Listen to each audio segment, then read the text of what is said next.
Então, me chamo Keila Simpson, sou natural de Pedreiras, no estado do Maranhão, moro em Salvador há mais de 30 anos, tenho 56 anos, sou uma travesti, reivindico essa identidade sempre, uma travesti binária do gênero feminino.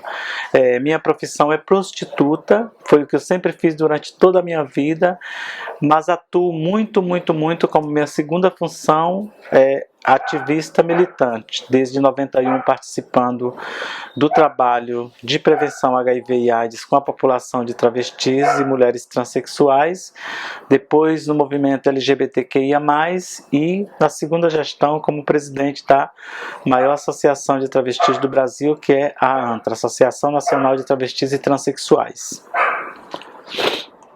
Bom, eu me recordo da minha infância, uma infância muito feliz. Eu moro na minha cidade, era uma cidade muito pequena, ainda hoje é uma cidade muito pobre, uma cidade que não sei exatamente agora de qual a quantidade da população, de pessoas que habitavam naquele espaço, que habitam naquela cidade, mas é uma cidade de pequeno porte mesmo, no interior do Maranhão.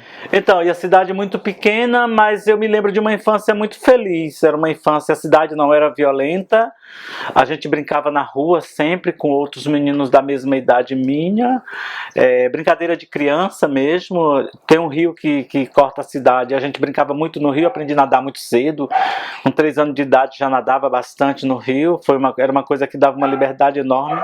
As nossas brincadeiras mais era essa, era brincar de nadar no rio, atravessar o rio de uma margem para outra, ou então buscar fruta nos pomares, que eram nos sítios que tinham na redondeza, manga, goiaba, essas frutas que a gente gostava bastante. Em cada período que tinha, a gente saía para buscar.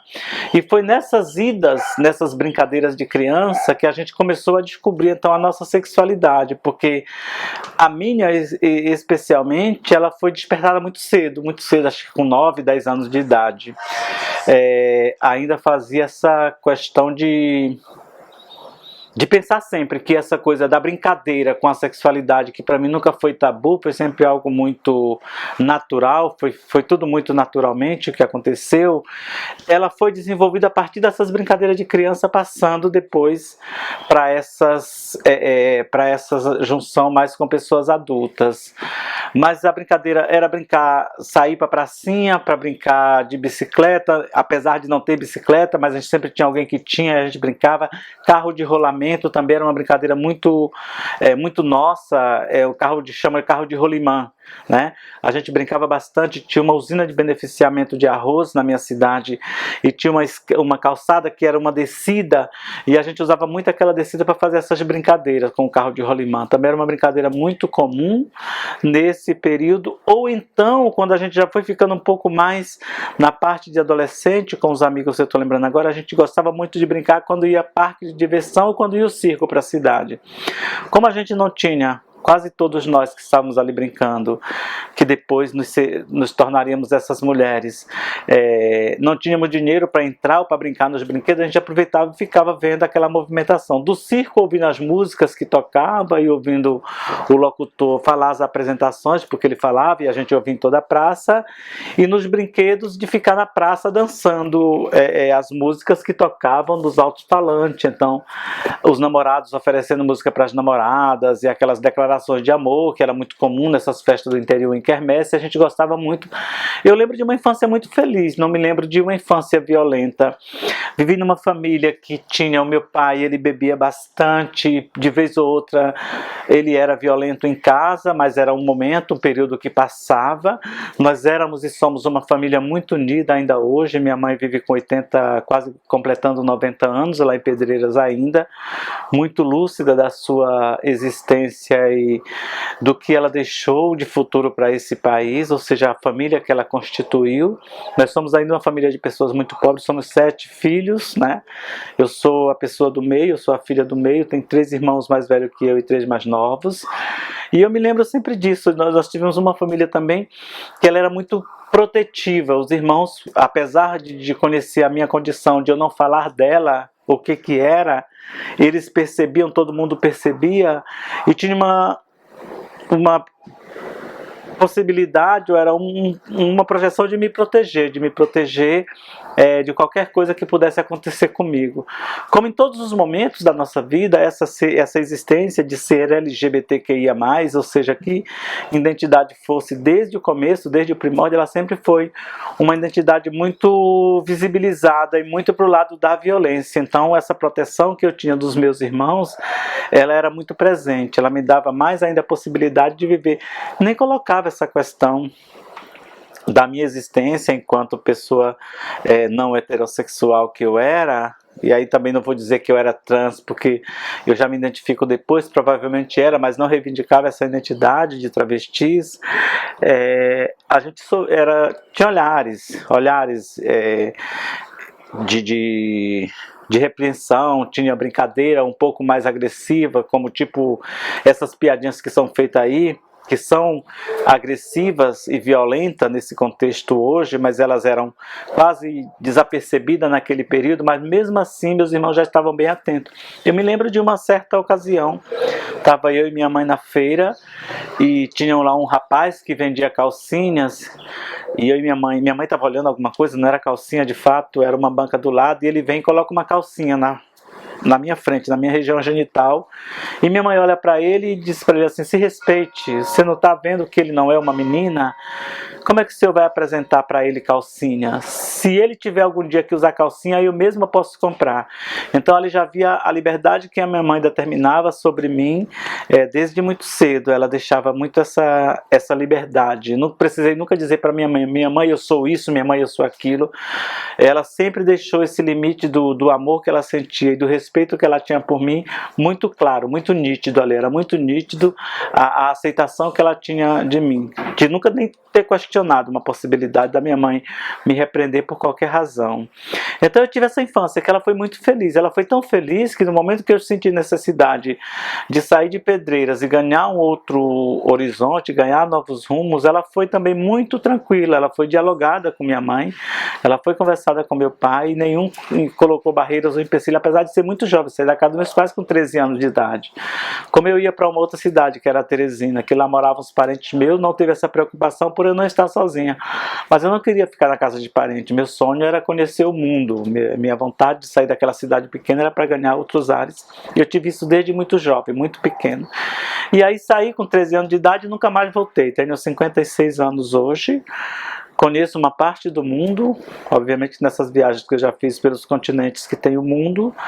Hoje me sinto, não diria que eu sou uma pessoa realizada, porque para mim me falta tanto, me falta uma casa própria, me falta ter uma segurança financeira para manter a minha vida, mas eu sou uma pessoa bem feliz, realizada no que eu me proponho a fazer, trabalhando todos os dias com as minhas funções de trabalho, que eu acho importante, e vou continuar. Eu quero ter só saúde e serenidade para continuar trabalhando todos os dias, fazendo o que eu faço, o que de melhor sei fazer, que nesses 2 anos de pandemia foi o que eu procurei fazer, postar na frente de um computador, na frente de um aparelho de telefone celular, nesses aplicativos que existem aí, e trabalhando intensamente. E fora a prostituição, que eu não pude mais fazer por conta da pandemia. Mas é uma outra coisa que me faz bastante falta, esse contato direto com as pessoas no dia a dia, nesse trabalho que eu acho tão importante para a minha emancipação e que fez uma diferença enorme na minha formação do que eu sou hoje. É isso. E aí então segue, né? Eu saio com 13 anos de idade, Pedreiras, vou para Teresina morar com uma prima minha, saio com uma amiga da cidade. Essa minha amiga, a gente vai para Teresina e fomos para casa dessa minha prima, e a minha prima, no dia que a gente chegou, perguntou quando a gente ia embora. E para mim foi exatamente já uma noção de que eu não quero vocês aqui. Aí eu disse para minha amiga: eu não vou ficar aqui não, eu vou procurar alguma coisa para fazer, porque essa recepção para mim já foi quase que o final de tudo. Aí eu saí procurando um trabalho. Imagino só uma pessoa com 13 anos de idade procurar um trabalho sem ter nenhuma experiência de trabalho, porque ainda estava no processo de estudo ainda. E minha amiga não queria sair, aí eu disse, não, não vou ficar, porque eu não vou aguentar ficar no lugar em que uma pessoa não está gostando da minha presença, porque ficou bem nítido na chegada minha que ela não estava contente de forma nenhuma com aquelas duas pessoas ali. E também ela tinha até razão, porque ninguém tem obrigação de receber ninguém que não seja seu filho ou filha, enfim, é uma coisa muito difícil de se lidar. Mas assim eu saí. E minha amiga depois a gente acabou encontrando um trabalho em pensão. Em Teresina, nesse período, tinha muitas pensões que as pessoas, principalmente como nós, trabalhavam. Já éramos pessoas que não éramos gays assumidos, mas também não éramos trans, e estávamos nesse processo da transição, naquela brincadeira com as roupas, com as blusinhas sendo amarradas um pouco mais acima, o short dobrado para ficar parecendo mais curtinho como mulheres utilizavam, os cabelos eram geralmente mais arrumadinhos, então já tinha toda aquela fase da transição inicial. E aí eu fui trabalhar em uma pensão, ajudando uma senhora de uma pensão de estudantes que eram do interior, e próximo a essa pensão que eu trabalhava em Teresina, tem uma praça chamada Praça Pedro II, e nessa praça era onde se encontrava todas as pessoas daquele período que estavam começando a viver esse mundo. A Praça Pedro II em Teresina era e ainda hoje é um espaço muito frequentado pela comunidade LGBTQIA+, que é o que naquele período era uma praça muito de frequência gay, lá nos anos 80, 83, por aí.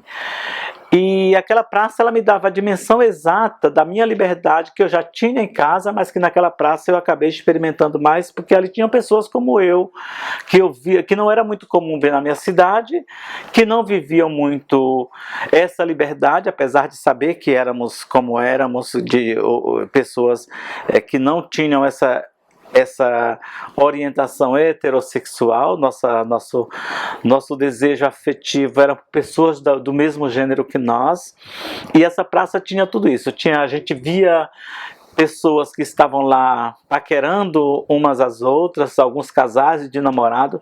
Era tão comum nessa praça, quando chegava um casal heterossexual, um casal de um homem e uma mulher, não vou chamar de heterossexual, mas um casal de um homem e uma mulher que estava lá, a gente se aproximava, e principalmente eu com uma amiga, que eu ainda hoje me recordo com muita saudade dela, que a gente começava a falar. Olha só que era uma infantilidade nossa, mas que a gente pensando hoje, como era cruel aquilo. O casal estava se beijando ali, namorando na praça, como um casal comum, de pessoas comuns namorando, e a gente começava a falar de práticas sexuais, mas aquela prática mais, como é que se diz, mais escrachada possível, e a gente conversando, eles namorando comumente, a gente conversando do mesmo lado deles. E ele se incomodava tanto com aquela nossa conversa que eles acabavam saindo da praça. Acho que aquilo mesmo no nosso subconsciente estava dizendo, no nosso inconsciente estava dizendo assim: esse reduto é nosso, esse reduto não é dessas pessoas aqui. Então a gente vai acabar fazendo com que elas se afastem daqui. E a gente fazia isso várias vezes com vários casais. A gente sentava exatamente para fazer isso. Começávamos a falar dessas práticas sexuais que nem fazíamos, só apenas pensávamos e poderíamos pensar que alguém fizesse, e a gente começava a conversar. Isso era uma diversão que fazia, já nessa fase, saindo da infância, entrando na adolescência. E foi também nessa praça que eu, pela primeira vez, consegui fazer um programa. Vamos chamar de um programa, mas não saí para fazer um programa.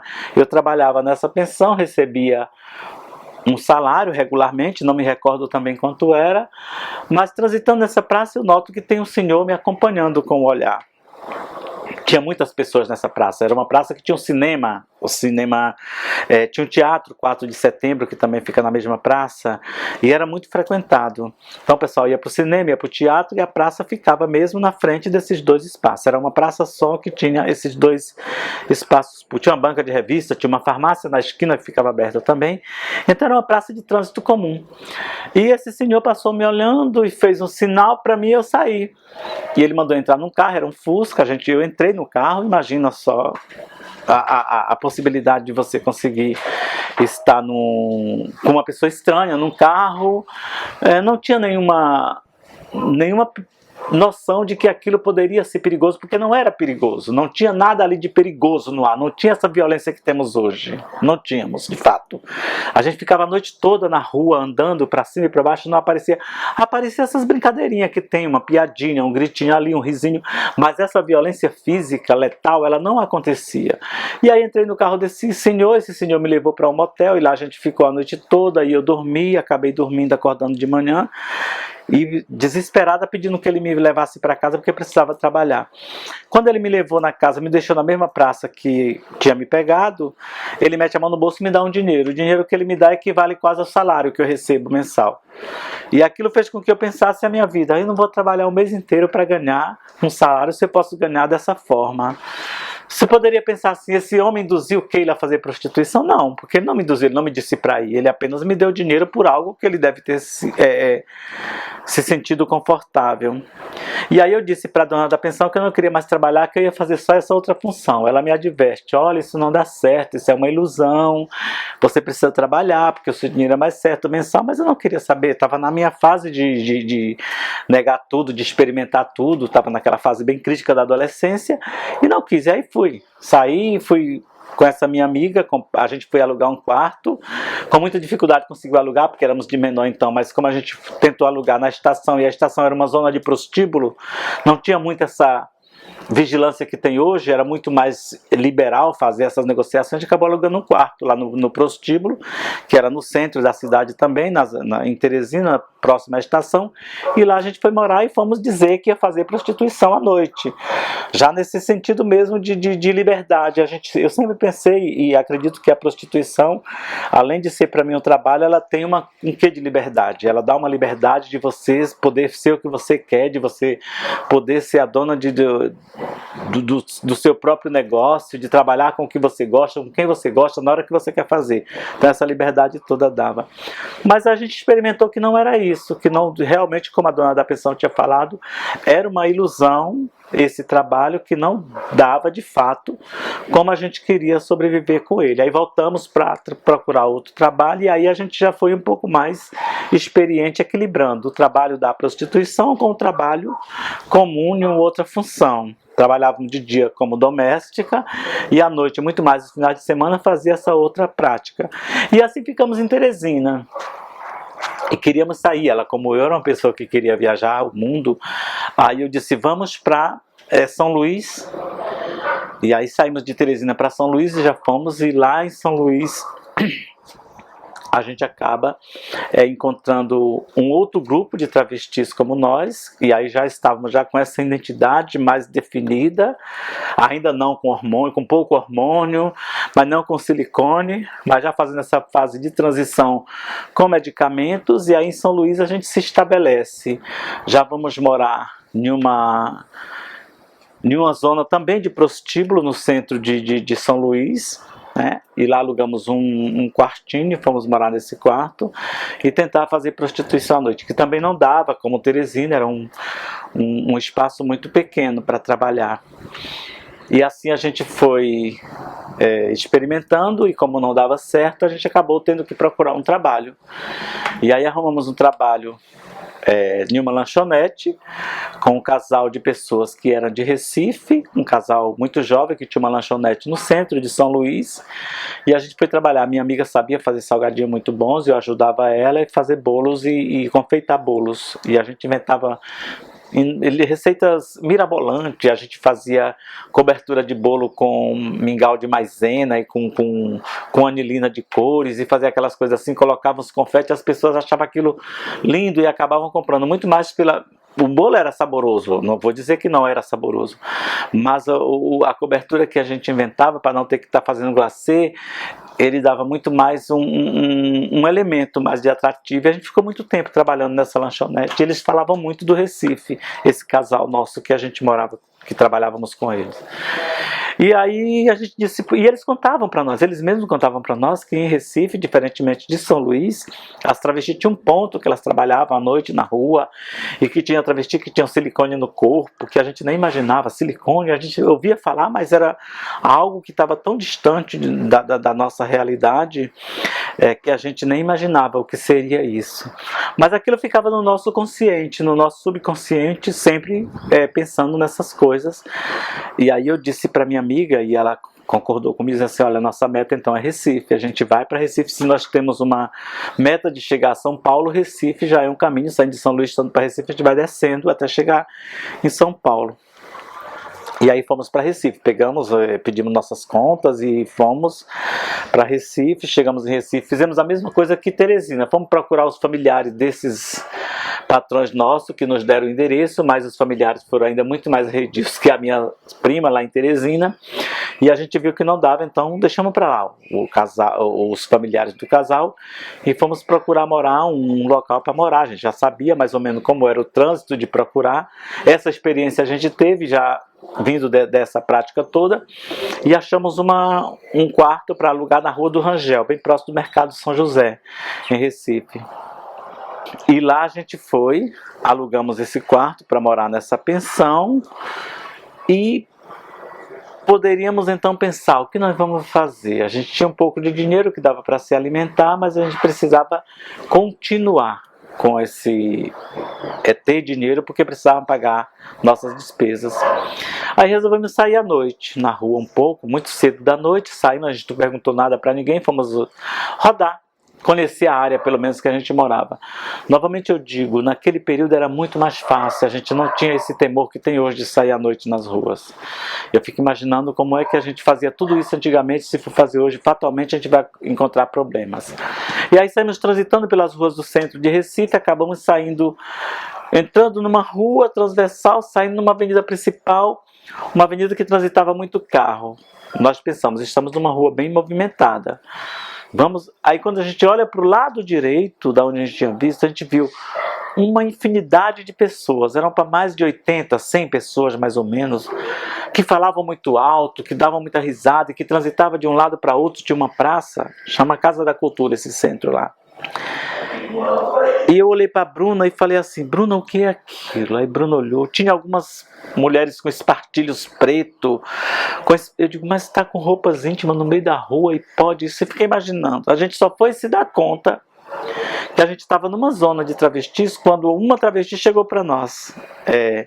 A gente estava tão encantada, parece que ficamos hipnotizadas com aquela cena, que era algo que a gente sabia, que o nosso subconsciente tinha sempre nos alertado que a gente conseguiria chegar a essa dimensão. E quando a gente viu essa cena, a gente parece que ficou hipnotizada, de não ver mais nada, não via carro, não via casa, não via passantes, a gente só via aquela profusão de pessoas que estavam ali, que nós ainda não tínhamos identificado que eram travestis, e o nosso olhar foi os 4 olhares foram direto para lá, para aquela cena.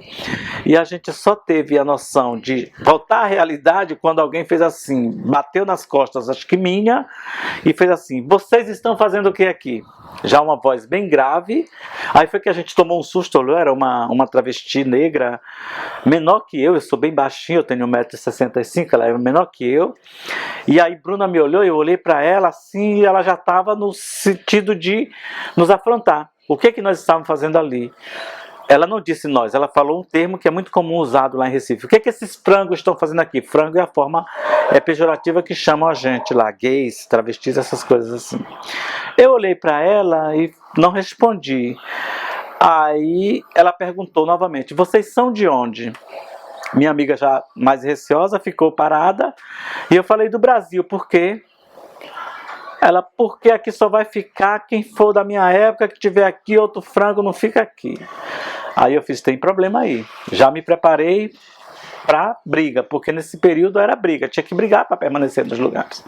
Ou você brigava, ou então você ia procurar um outro espaço. Se a gente não tinha essa violência tão gratuita da rua, das pessoas que não eram trans, que não eram travestis, já tinha uma dificuldade muito grande para permanecer nos espaços onde as travestis trabalhavam, porque elas não aceitavam que novatas chegassem, não era muito comum chegar.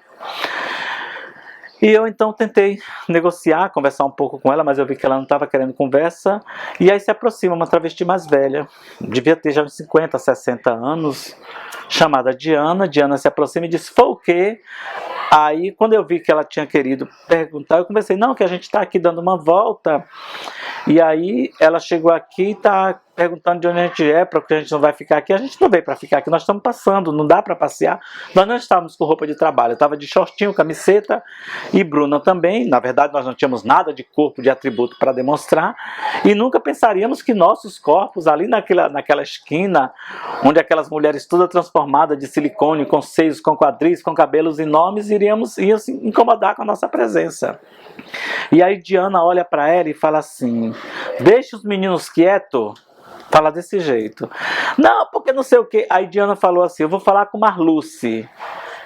E depois Marluce resolve. Aí foi que ela foi se reportar. Essa Marluce, tinha Marli e Marluce, que eram duas travestis também bem antigas, que elas não eram as cafetinas do local, mas elas quase que dominavam, porque elas tinham casa, as meninas moravam com ela, e elas tinham mais ou menos uma certa liderança naquele espaço. Aí Marluce vem e pergunta, eu digo para ela que a gente está viajando, tinha acabado de chegar ali, e Marluce pergunta: vocês querem fazer o quê? Que querem trabalhar? Se querem trabalhar, tem que botar uma roupa de trabalho. Podem vir, não tem nenhum problema.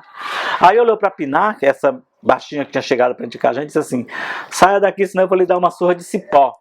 Eu só fiquei sabendo tempos depois que Marluce era acostumada a pegar cipó para bater nas travestis, exatamente essas que se queriam sobrepor sobre as outras mais novas, ou aquelas mais, vamos dizer, mais fracas que estavam no período. Fato é que a gente acabou ficando lá, usamos depois a casa de Marli, que era uma das travestis que liderava ali aquele percurso, para fazer nossa alimentação. Dessa forma a gente conseguia já conciliar alguma coisa, se tornar uma presença constante no meio delas. A Pinar sumiu das nossas vidas, de vez em quando a gente encontrava ela na rua, muito bêbada, ela usava muita bebida alcoólica, outras drogas também, mas isso não vem ao caso. E a gente ficamos no Recife um tempo. Nesse período, dá uma certa noção de que tem um cara em Recife que mata as travestis, chamado Aracati. Ele era um cliente que passava na rua, pegava as travestis, saía, fazia programa, fazia sexo com ela e matava depois, né? E aí as pessoas passavam de carro e gritavam: Aracati, vem aí! Então Aracati ficou um nome muito comum. Acho que o jornal ainda hoje conta um pouco dessas histórias, se pesquisarem. E a gente tinha muito medo. Eu e Bruna dizia assim: será que a gente não vai ser a próxima vítima de Aracati uma hora dessas aí? E falava-se muito: Recife, Salvador, Salvador, Recife. Muitas travestis de Recife iam para Salvador e muitas de Salvador iam para o Recife. Elas ficavam nessa troca de espaço. Então as travestis vinham para Salvador, ficavam aí na rua São Francisco, essas que eu te mostrei a foto, e as daqui iam para Recife, ficavam na zona da Rio Branco, que é uma zona de prostíbulo no centro do Recife. E elas diziam muito que aqui em Salvador era muito bom, que as travestis trabalhavam de dia. Em Recife também, na Praça do Diário, mas era muito mais um ponto de mulheres, de prostituta, no Recife durante o dia na Praça do Diário. Aqui em Salvador não, já tinha a Rua São Francisco, que era um reduto de prostituição de travestis durante o dia. A 28 de setembro e a Rua São Francisco. Eu falei: olha, tá, isso é uma estratégia, uma boa coisa. Se a gente quer ir para São Paulo, Salvador já fica mais próximo. Fomos sempre pensando nisso. E lá decidimos nós de vir para Salvador, eu e Bruna. Aí a gente, um belo dia, se arruma e diz: vamos pegar um carro e vamos para Salvador. E viemos para Salvador. Chegamos aqui, eu e ela, por volta de 83, 85, mais ou menos, nesse período. E fomos morar na Rua São Francisco. Chegamos, deixamos nossas coisas na rodoviária, pegamos um ônibus, descemos no elevador Lacerda, fomos andando do elevador Lacerda até o Porto da Barra, até o Clube Espanhol na Barra, que a gente sabia que era um ponto de prostituição.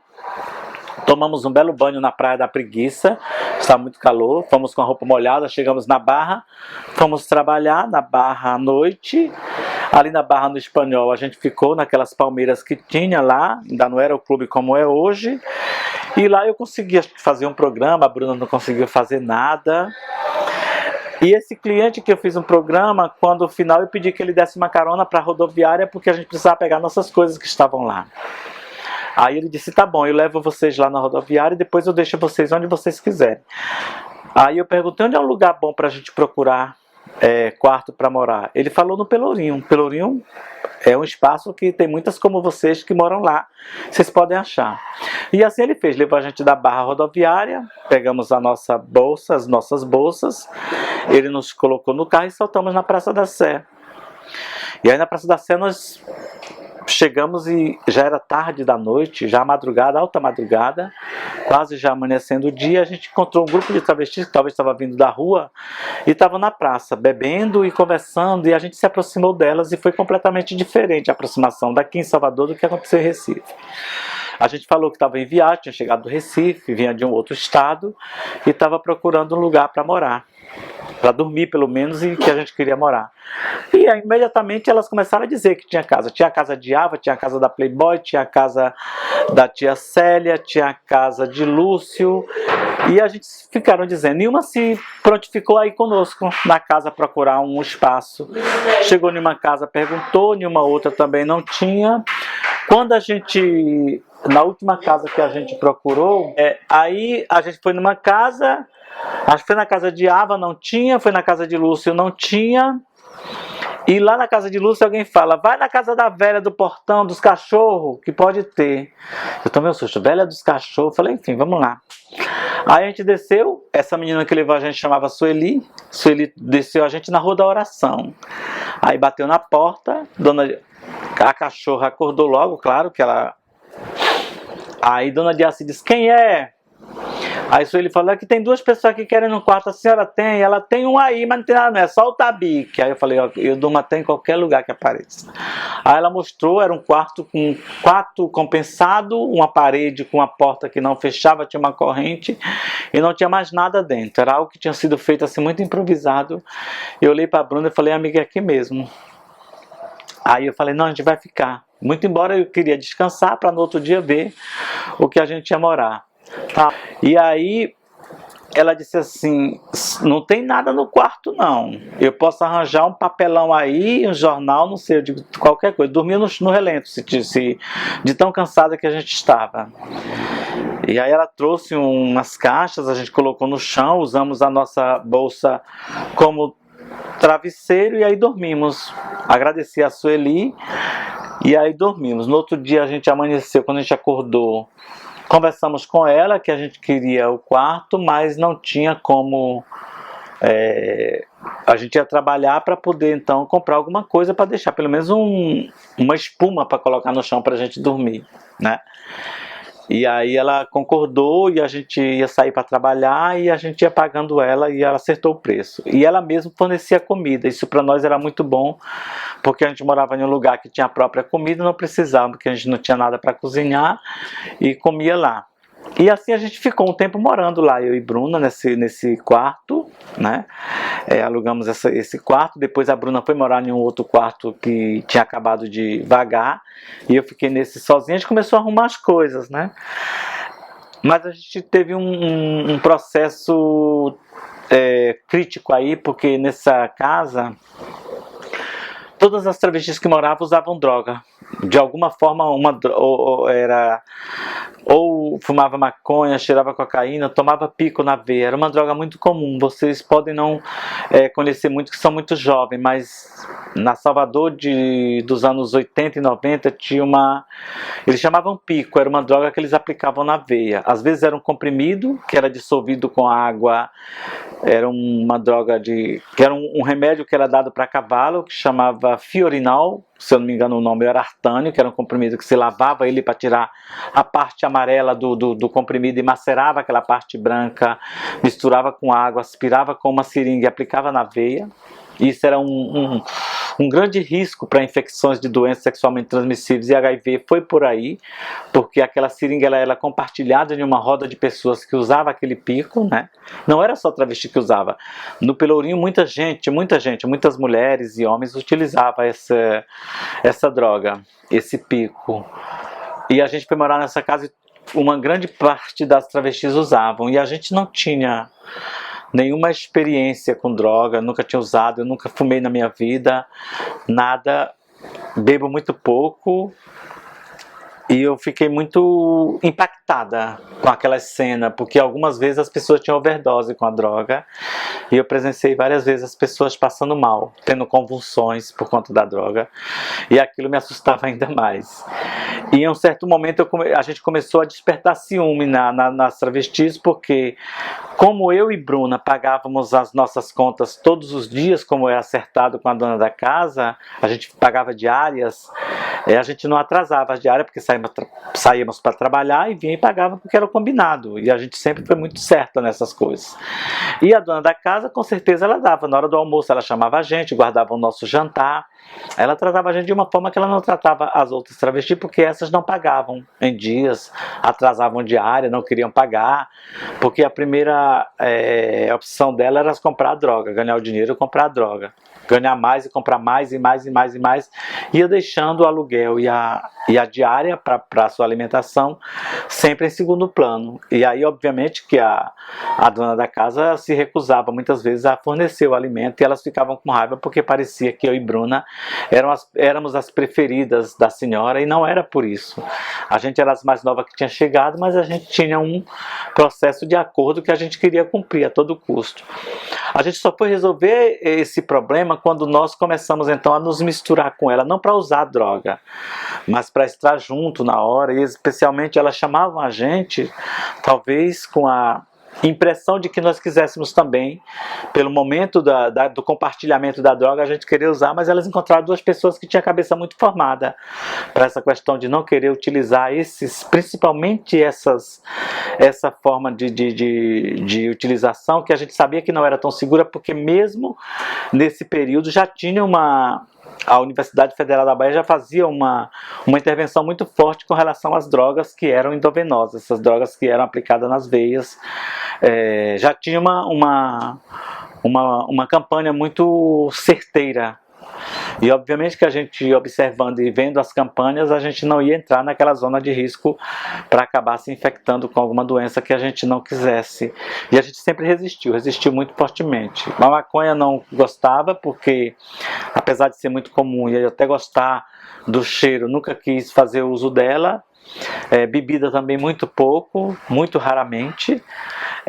E esse que era a droga mais pesada, no meu ponto de vista, que era o pico, com certeza não usaria jamais, conscientemente não. Isso a gente nunca, mas a gente começou a participar. Elas chamavam enquanto estava lá e a gente ficava conversando, porque elas conversavam também. De vez em quando dava algum dinheiro, um pouco de dinheiro que fosse, para contribuir lá quando elas estavam fazendo o rateio para comprar, seja a bebida, seja a maconha ou esse pico. A gente não se recusava a dar, a gente não ia dar sempre, também não era uma coisa obrigada. Quando elas estavam lá fazendo o rateio, levantava, Bruna às vezes levantava, pegava lá no quarto, para contribuir aí com vocês.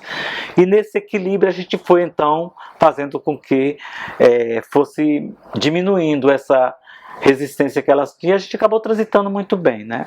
Tempos depois a gente se mudou de lá, foi achando outro espaço para morar, nós viemos morar no Gravatá aqui agora. Depois Bruna, daqui do Gravatá, Bruna foi para São Paulo, achou uma possibilidade de viajar e eu acabei ficando, né? Aqui a gente se separou, eu acabei ficando aqui, comecei a ter uns relacionamentos afetivos com homens e aí acabei ficando, não por eles, eu acabei ficando porque Salvador sempre para mim foi um lugar muito aprazível. Desde que eu cheguei aqui eu me encantei, era uma cidade que eu queria morar mesmo. Parece que, eu digo sempre, se eu não tivesse me apaixonado por Salvador, talvez eu moraria em São Paulo hoje, porque são as duas cidades que eu mais gosto do Brasil. Gosto de todas as cidades, mas Salvador e São Paulo têm um fascínio. Salvador porque eu escolhi para morar, e São Paulo porque me atrai por toda a grandiosidade que tem, por todas as possibilidades. Mas para mim Salvador já basta. Então minha amiga foi para São Paulo, a gente perdeu o contato tempos depois, e aqui eu fiquei trabalhando. É quando o Mote, em 91, me encontra na rua, o professor Mote, e as travestis me indicam para distribuir preservativo, que essa era a minha função inicial, só pegar preservativos e distribuir. Não tinha nenhuma outra pretensão de projeto. Eu vou no GGB, pego os preservativos que eram ofertados pela Benfam, e aí a Benfam pega esse preservativo e a gente começa a distribuir para as travestis da rua São Francisco, onde eu morava, com essas fotos que eu te mostrei. Então toda semana a gente fazia um trabalho desse, mas como eu tinha preservativos em casa, eu não precisava ter o dia. Quando a travesti precisava de preservativo para trabalhar, ela podia pegar, ela tinha uma carteirinha que era por controle interno, e ela pegava essa carteirinha e pegava preservativo para seu trabalho na rua. E assim foi durante muito tempo, até 95, quando a gente fundar atrás, né? que aí a associação já ganha uma notoriedade, e aí começa a trabalhar mais amplamente com outros níveis de projeto que não somente a prevenção. E aí começo também a receber dinheiro desses projetos, ora como agente de prevenção, ora coordenando o projeto. Então, dos meus 56 anos de idade que eu tenho hoje, eu nunca trabalhei formalmente por muito tempo. O meu primeiro trabalho de carteira assinada só foi acontecer em 2017, quando eu coordenei o Centro de Promoção e Defesa do Direito LGBT, que foi aqui, que terminou em 2020. A gente está agora com o edital aberto, esperando aí, o GAPA está concorrendo de novo com outras entidades, esperando resolver essa questão aí, e que depois, quando sair a entidade vencedora, para continuar esse trabalho que foi muito importante que eu fiz. Então foi só nesse período que eu tive carteira assinada.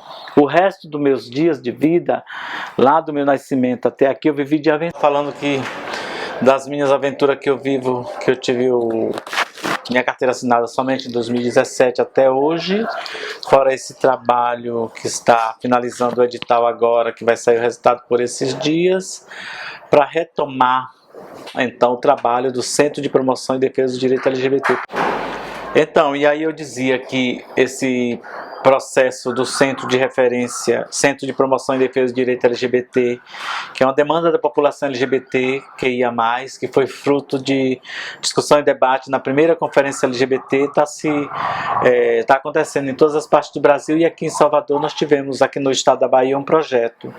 E eu queria muito que esse projeto se transformasse numa política de Estado, que o Estado pudesse, de fato, estar atuando nesse sentido. Mas, enquanto não tem a política de Estado, os projetos são muito bem importantes, porque a população merece e precisa muito de serviços como esse, espero eu. E aí eu dizia isso exatamente para continuar falando desse meu trabalho, que sempre foi na informalidade, dessa minha vida que eu chamo sempre de aventuras, porque não tenho uma formalidade de trabalho.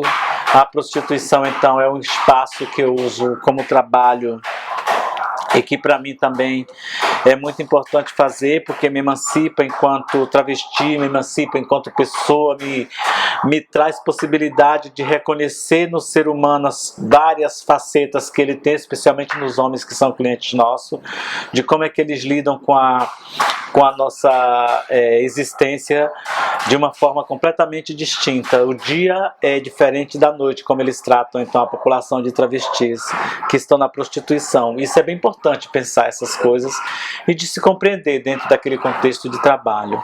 Então eu dizia isso para entrar na finalização do meu relato, que a despeito de tudo isso, de todos esses acontecimentos agora, nesse momento de pandemia, nesses 2 anos em que vivemos em pandemia, eu me ocupei muito na questão de trabalhar virtualmente, não home office, porque não tinha nenhuma função fora daqui. O projeto foi encerrado em 2020 do CPDD LGBT, e eu fiquei fazendo consultorias. Que bom que tinha algumas consultorias que eu pude fazer, e que essas consultorias me renderam então rendimentos para que eu pudesse cuidar um pouco das minhas despesas pessoais e de casa, e isso fez uma grande facilidade. Mas eu queria dizer que eu não tenho dinheiro. Eu tenho recebido muitas pessoas quase todo dia me pedindo dinheiro, ajuda de alguma forma, e infelizmente não posso ajudar.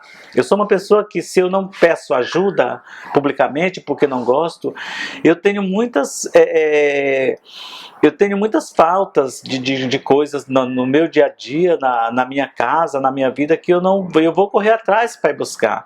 Eu moro de aluguel, tenho que pagar aluguel todo mês, eu tenho que pagar a despesa da minha alimentação, eu tenho que pagar minhas contas, que não são poucas aqui em casa. Então eu não tenho, se eu tivesse, eu ajudaria sim. Então eu queria muito que ficasse aqui para as pessoas que me pedem ajuda financeira, que eu não posso ajudar, infelizmente. Às vezes me dá vontade de publicar um post no Facebook dizendo isso, mas eu penso que as pessoas não vão entender direito qual é esse meu recado. Então eu queria aproveitar esse vídeo e dizer isso: não me peçam dinheiro, porque eu não tenho. Se eu tivesse, eu era a primeira pessoa do mundo a ajudar vocês. Eu sei muito quanto a nossa população está sofrendo, quanto a nossa população está maltratada, quanto a nossa população está vulnerabilizada, especialmente nesse momento de pandemia, mas eu só posso ajudar com a minha solidariedade e com alguns projetos que a gente está tomando aqui em conta, que são projetos que a gente recebe donativos e que repassa para as pessoas. Mas tem uma fila enorme de pessoas que a gente está ajudando, e tem uma fila maior ainda de pessoas que a gente não consegue ajudar, porque os donativos são poucos. Então até os alimentos que a gente recebe, que são doados para fazermos campanha de disponibilização de alimento para a segurança alimentar de pessoas trans, eles não são ainda ideais, eles ainda faltam bastante. Então infelizmente eu não tenho. Eu sinto muito por vocês que precisam de ajuda. Eu sei que quando vocês buscam alguém ou a internet para pedir ajuda é o último recurso que vocês têm, mas eu infelizmente nesse momento não posso ajudar. Mas posso ajudar de outra forma, na solidariedade, me solidarizando com vocês, compartilhando algum post que vocês queiram colocar público de alguma razão. E a rede que eu dirijo, que é a ANTRA, ela também se disponibiliza muito a fazer isso, mas a ANTRA não faz campanha para receber ajuda individualmente. A ANTRA trabalha muito pelo coletivo. Nós sempre primamos trabalhar dentro da ANTRA por uma ajuda coletiva e não individual, porque nós somos muitas individualidades no Brasil. Imaginemos nós que cada uma pessoa nossa que passa por dificuldades, se lançasse mão da ANTRA para pedir ajuda, né? A gente não ia ter uma outra função na vida. Então a gente prima muito por campanhas coletivas, doações coletivas, para daí repassar para essas entidades que trabalham conosco, que são associadas à ANTRA, para daí ajudarem na ponta, porque nós não tínhamos a capacidade de ajudar quem nos pedem ajuda da forma que vocês pedem, mas a gente sente muito por isso e infelizmente a gente não pode ajudar. Está trabalhando, vamos sair desse processo. Talvez a minha mensagem final aqui nesse depoimento seja: nós vamos sair desse processo danoso que a gente se meteu. Tanto político que nos meteram, porque muitos e muitas de nós não votamos nesse contexto que político está, especialmente no nível federal. E vamos sair desse processo pandêmico que também fomos pegos de surpresa aí há 2 anos atrás. Esses 2 momentos vão passar, nós vamos conseguir seguindo firmes e fortes, sempre sentindo muito, nos solidarizando e sempre nos remetendo às pessoas que não conseguiram passar por esse processo, que acabaram tombando no meio do caminho. Nós vamos lutar ainda por elas que não estão aqui, por nós que continuamos aqui, por aquelas e aqueles que virão depois de nós. Eu acho que essa mensagem é a que deve prevalecer. Aqui nesse trabalho estamos falando de pessoas que têm um pouco mais de idade, de 45 anos, 50 anos, quase chegando aos 60. Eu espero um dia que a gente consiga fazer trabalhos que vá aparecer pessoas de 80, 90 e 100 anos. Eu espero que daqui a 44 anos, quando eu estiver completando o meu centenário, a gente tenha outras travestis centenárias como eu para fazerem depoimentos como esse, para a gente perceber a grande modificação que a gente teve desde quando a gente nasceu até agora, quando a gente está se despedindo desse plano, né? Então eu desejo isso, cada vez mais as travestis vivam bastante, cada vez mais tenham pessoas trans com mais idade. Envelhecer não deve ser nunca uma possibilidade de vergonha, deve ser sempre uma perspectiva de uma vida que você tem que passar por ela pelo estágio da nossa existência enquanto humanidade. Então eu queria muito que a gente pensasse nisso, que pensasse que somente as pessoas mais jovens que têm coisas bonitas para dizer e que as mais velhas podem ensinar. Não vamos fazer o contrário, as mais velhas podem aprender e ensinar com as mais novas. Então eu queria muito que a gente refletisse essas mensagens, né? Essas mensagens de por que a gente está trabalhando com pessoas mais velhas, porque não tem quase nada produzido por essas pessoas, que é preciso também olhar esse lado, é preciso também observar esse lado, senão daqui a pouco essas velhas que estão aqui vão passar e não ficou nada escrito delas, nada falado, nada dito. Se nós tivéssemos começado a registrar a existência das nossas que passaram, das nossas velhas que passaram por aqui, talvez hoje a gente já tivesse muito mais material. Mas nunca é tarde para a gente conseguir contabilizar, ou contextualizar, ou mesmo entender essa dimensão dessas pessoas que já têm um pouco mais de idade, que já têm um pouco mais de vivência, que têm um pouco mais de experiência de vida, e aí poder relatar nesses poucos minutos ou nessas muitas horas de trabalhos, dizer exatamente da sua dimensão, do seu conhecimento, da sua infância até chegar a essa idade. Obviamente que eu estou na metade dela, eu estou com 56 anos, eu seria uma travesti centenária. E eu espero que quando eu estiver lá no meu centenário, outras travestis como eu também, centenárias, possamos estar trabalhando ainda, recordando nas nossas memórias as vivências que passamos e poder relatar para deixar para aquelas que virão depois de nós. Porque se nós tivéssemos escrito as histórias de Martinhas, Carletes, Angélica, Simone Concreto, Antonieta e tantas outras que passaram por aqui, Mirinha, Rita Lee, Tigresa, Hamburgo, todas essas, talvez hoje nós teríamos muito mais materiais de pessoas travestis que passaram de 50 anos.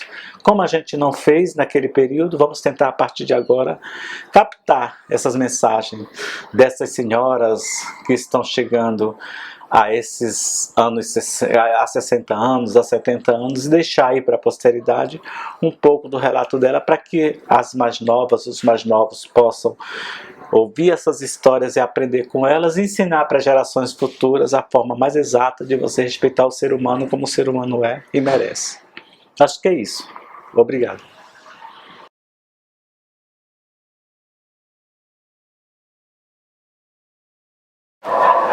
E ainda nesse contexto, você, pessoas cis, estudantes, professores, pesquisadores, quando lançarem mão das experiências de uma pessoa trans, não é pagando a pesquisa, não é pagando a entrevista, não é nada. Então pensa numa forma de contribuir a essa pessoa, porque essa pessoa tem despesas. E é muito importante que, pelo menos de uma forma muito simbólica, ela seja recompensada de alguma forma. Tá? Eu se ratifico, não estão pagando o trabalho dela, estão contribuindo de uma forma para que aquela vida daquela pessoa, pelo menos nesse estágio que a gente vive pandêmico, possa ser um pouco mais tranquila. Que aquele dinheiro que você vai dar para ela possa servir para comprar algum alimento para casa, ajudar a pagar alguma conta, pagar o seu transporte, comprar a sua tábua, tomar sua cerveja no final de semana, porque tudo isso é possível dar. E quando você dá um dinheiro para a pessoa, você não está pagando, você está contribuindo para que ela possa transitar um pouco mais livremente nessa vida tão turbulenta que é. Então, quando você for a uma pessoa trans pedir alguma forma de ajudar você no seu trabalho, se você puder e tiver como, contribua de alguma forma, tá? Dá uma torta, leva uma torta se a pessoa... leva uma cesta de frutas, dá algum dinheiro, porque isso vai ajudar muito as pessoas. Eu peço encarecidamente, a gente está num momento muito de dificuldade da nossa vida. Então as pessoas precisam disso, precisam também desse aporte que é muito importante na vida delas. Acho que muitas pessoas não têm coragem de falar isso, mas aqui estou eu, no alto do meu trabalho, no alto da minha atuação militante, pedindo a vocês essa sensibilidade. Eu tenho feito isso. Eu fiz uma cirurgia, eu gastei R$ 1.700 para operar o meu olho. Eu preciso fazer do olho esquerdo. E eu pedi a alguns amigos, eles estão conseguindo fazer. Não quero nada público, né? Porque eu não acho muito legal fazer isso. Mas como eu não tinha, e os meus amigos, em que eu ajudei muito e que trabalhamos junto, fizeram essa possibilidade e vão me dar esse dinheiro para fazer a cirurgia. Então eu já não preciso gastar do meu que estava lá junto um pouquinho para fazer a cirurgia. Eu preciso pensar nisso, é preciso de um pouquinho. Ajudando aos poucos, a gente acaba se saindo muito bem. A gente está no processo de modificação, eu acho que é isso. A gente está no começo de uma construção de um mundo novo e melhor para todo mundo. Tá aí as pequenas conquistas que a gente teve. Então, cada um podendo ajudar já é muito que a gente vai ter. Bom, eu também fico sempre pensando, né, nas pessoas que não estão mais conosco, da importância que elas tiveram. E aí eu me reporto sempre, quando eu penso nisso, aquelas que passaram anonimamente pelas nossas vidas. Eu sempre falo, e mais ultimamente tem me retornado à memória a história de Maria Lúcia. Maria Lúcia era uma travesti que viveu no Pelourinho dos anos 70 e que Maria Lúcia colocava uma faca na cintura. Aquela faca na cintura de Maria Lúcia não era que Maria Lúcia era violenta, era a única forma de resistência que Maria Lúcia achava naquele período para poder transitar livremente. Nós vivíamos numa Salvador que não era violenta, já falei isso. Mas Maria Lúcia, no alto da sua travestilidade, ela tinha na iminência de que ela, sendo uma senhora já de uma certa idade e com todos aqueles trejeitos de pessoas que não obedeciam aos padrões pré-determinado, essa heteronormatividade que reina, e ela colocava uma faca na cintura e dizia: o primeiro que se meter a besta comigo, eu meto a faca no bucho. Era a forma de resistência que Maria Lúcia fazia para sobreviver em uma cidade que não era tão violenta, ratifico aqui. De lá para cá, outras tantas travestis passaram por essa cidade, por esse estado, por esse país, algumas anônimas, mas que mesmo nos seus anonimatos, elas fizeram resistência, porque estar na rua, permanecer na rua, estar transitando em uma cidade que era muito desigual, num país que é muito desigual, e sendo travesti já era uma resistência feita. E eu sempre me venho na memória essas travestis que morreram no percurso do caminho, ou assassinada, ou de doença, ou de mortes naturais, e que não estão mais aqui, mas que elas sempre mereçam então a nossa lembrança, a nossa atenção, atenção, as nossas orações, e aí de qualquer credo que seja, para pensar sempre no espírito dessas pessoas como espíritos que evoluíram e que estão de um outro plano aí, talvez olhando para nós, para que a gente acerte sempre. E as que não conseguiram sobreviver a essa pandemia, que foram vítimas da pandemia, que a gente fique pensando, mesmo assim, com muito, não com raiva, porque isso não é sentimento de raiva, mas com um sentimento completamente de desprezo por a falta de ações desse governo que fez vítima a tanta gente. E aí tanta gente da população que não são pessoas trans, que morreram como as pessoas trans, a gente tem que sentir esse sentimento de nojo, de asco, de desprezo por esse governo que é tão cruel, que é tão tirano, que é tão ineficiente. E dizer para essas pessoas, para esses espíritos que estão vagando por aí, num plano muito melhor que esse, acredito eu, que a gente está aqui, continuamos, resistimos à pandemia, estamos ainda dentro dela, resistimos à violência, não sabemos o dia de amanhã, mas a gente, cada dia que está aqui, cada vez que a gente coloca o pé na rua, para fora de casa, a gente está na resistência para que outras pessoas não se vitimizem mais, seja pela ineficiência do Estado, seja pela falta de ações, seja pela falta de ações concretas com relação à segurança pública, para essas que foram vítimas de violências letais por homicídio de alguma forma, por transfeminicídio, como a gente chama, para que cada dia mais se erradique essa forma mais violenta de ser, e que a gente não tenha que chorar por tantas mortes a cada ano. Que a pandemia nos passe, que ela siga, e que essa epidemia de morte que se instalou no Brasil, de assassinatos, a gente possa, em governos futuros, trabalhar de uma forma que vá no cerne dessa erradicação, e não precisamos nós fazer mais estudos, debates e trabalhos sobre essas mortes, porque o governo não faz, e aí a gente fica com essa responsabilidade, e é um karma muito grande, é uma dificuldade muito grande a gente estar lidando com essas mortes, com esses assassinatos que acontecem todo dia. Então eu espero que a gente possa, assim, de fato, auspiciar dias melhores e tempos melhores para o nosso Brasil e para o mundo como um todo. Tá, então eu acho que na minha avaliação, talvez uma falta que ficou foi falar um pouco da minha atuação de 2008 a 2016, quando eu fui presidente da ANTRA pela primeira vez, e que desenvolvemos os principais projetos de formação política para as travestis, que foi o projeto Tulipa e depois o Transpondo Barreira, foram dois projetos importantes, e agora de 2016 a 2020, quando a gente trabalhou para que a ANTRA se colocasse nesse cenário nacional e internacional de atuações. Então, de 91, quando eu chego no movimento social, lá no Grupo Gay da Bahia, até 2021, quando a gente consegue colocar a ANTRA nesse cenário nacional e nesse cenário internacional também, é uma trajetória de caminhada enorme, que eu consigo pensar na minha cabeça as diversas atuações que foram feitas nesse caminhar, mas era preciso um dia inteiro para pensar organizadamente dessas atuações. O que eu sei que eu queria deixar aqui registrado era que a gente começou sem nenhuma perspectiva lá no início. Eu sempre digo que quando eu participei do primeiro Entre Lades, que é os encontros de travestis que acontecem anualmente, eu entrei muda e saí calada. Hoje, quando eu chego em 2021, começando 2022, eu percebo a possibilidade que eu tive de aprendizado, não só nesses eventos, mas eles foram importantíssimos para essa construção do que eu sou hoje e da pessoa que eu me tornei para fazer essas formações. Então a base que eu tive desse aprendizado foi a instituição que eu coordeno hoje, que é a ANTRA. Ela me deu todas as possibilidades desses aprendizados, de atuar diplomaticamente nos diversos campos, porque a ANTRA hoje ela dialoga com as três esferas de gestão. Ela dialoga tanto com o poder executivo, legislativo e judiciário, dentro sempre dessa lógica do diálogo. A gente não é chapa branca, nunca fomos, a gente tem uma profusão de pessoas dentro da ANTRA, diversas colorações partidárias, mas o que nós somos pela democracia. Qualquer governo democrático que queira fazer atuações em prol da população LGBT, a ANTRA vai estar lá dialogando.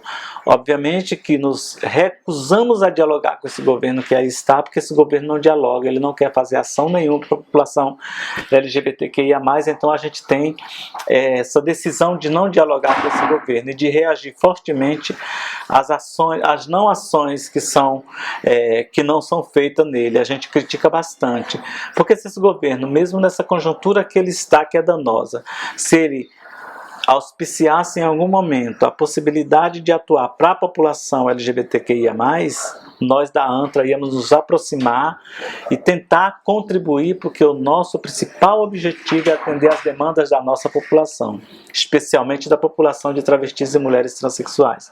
Como a gente compreende que não é essa linha ideológica de atuação desse governo, a gente não vai nem participar, a gente vai reagir desejando que esse processo seja vencido logo e a gente entre numa outra conjuntura. De fato, a ANTRA tem trabalhado muito nesses últimos 2 anos, exatamente nessa prática mais diária da internet. As nossas redes sociais estão aí completamente lotada de participações, tanto no Instagram quanto no Facebook. E o nosso site ele tem uma série de documentos, de publicações que as pessoas podem lançar mão para pesquisas. E uma coisa que eu queria deixar aqui também, se eu me esqueço, nós não temos dados de emprego e renda. Não pergunte para a ANTRA, porque a ANTRA não tem. E por que a ANTRA não tem? Porque a ANTRA não tem capacidade nem técnica, nem de recursos humanos de fazer estudo como esse, tampouco recurso financeiro. Nós não temos recurso financeiro, nós não temos projeto de nenhuma possibilidade para fazer nenhum tipo de pesquisa.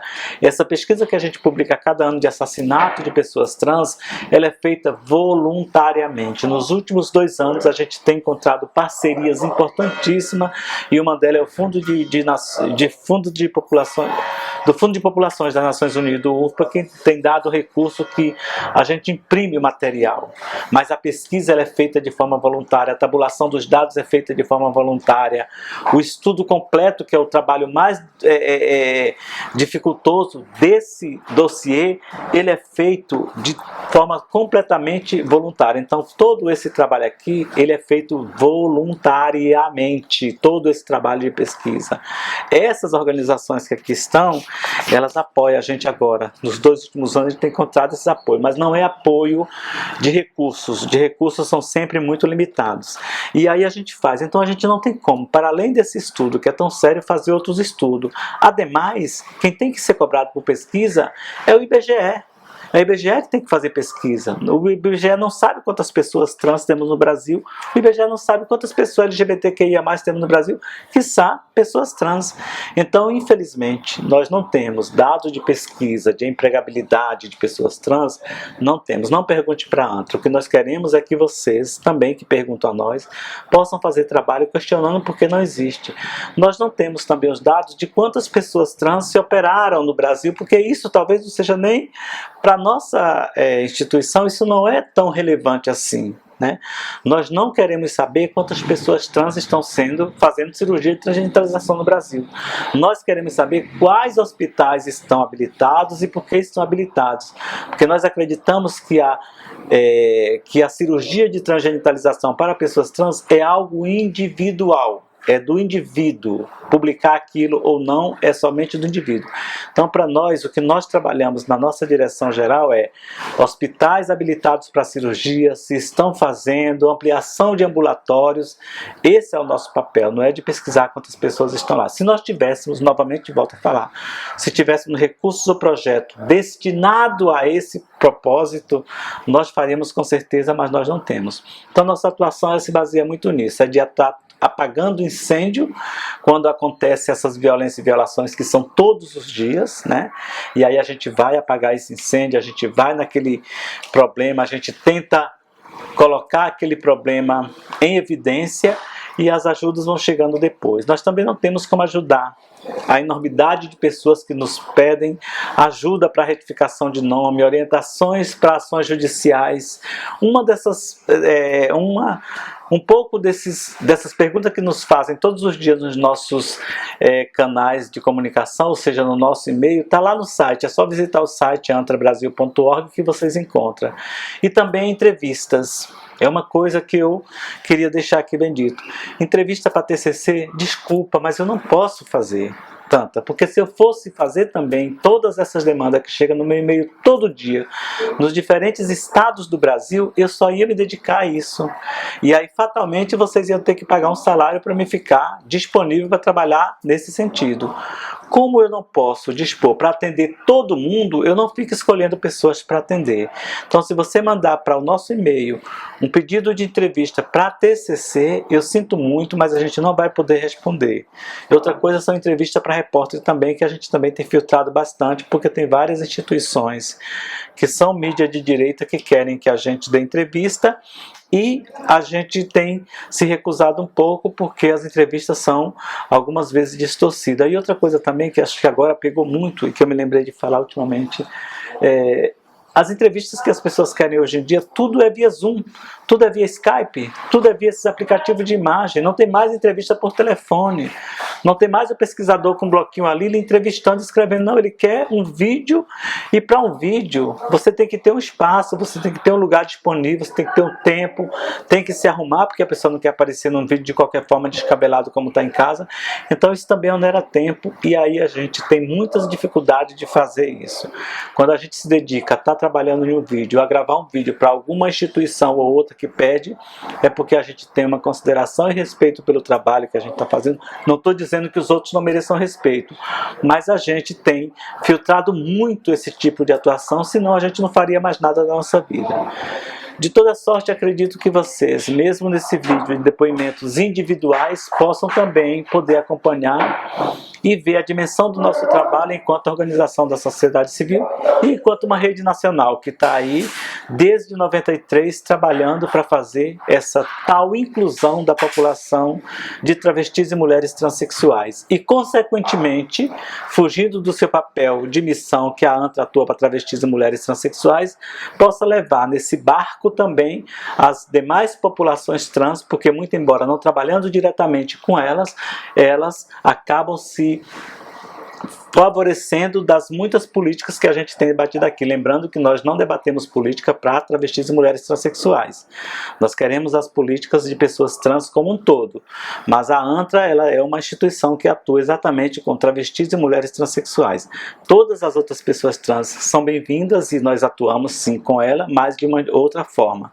A gente quer que as pessoas acabem tendo as suas próprias representações dentro das suas próprias organizações sociais e que nem precisem se organizar. Se as pessoas acharem por bem não se organizar em nenhuma associação e quiserem fazer da sua própria vida a sua própria organização, ela é livre para isso. Mas a ANTRA trabalha diretamente nesse sentido, com esse grupo de pessoas do gênero feminino, mas não descuida nunca das demais populações. Primeiro das populações trans que compõem todo esse universo nosso aqui e depois da população LGBTQIA+.